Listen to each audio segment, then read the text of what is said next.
Unless you're in the tech world, you've probably not heard of a whaling attack before.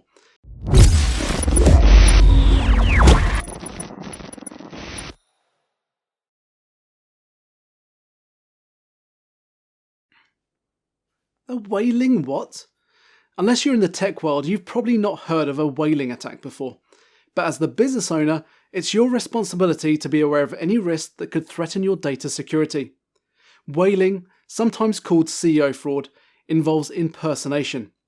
Cybercriminals pretend to be an organization's CEO, supplier, or another senior colleague in order to access funds or sensitive data.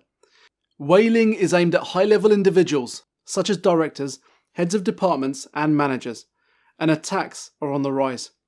As more of us work remotely and communication of all kinds has grown and grown, this form of social engineering tries to catch people off guard, as they feel unable to refuse a request from someone appearing to be the head of their company. If you're asked to transfer money, provide sensitive information, or click on links, it's always worth taking a moment to stop and think. Always be aware of unfamiliar email addresses, change to banking details, a sense of urgency or request for confidential information. For more information about cybersecurity, get in touch with us today.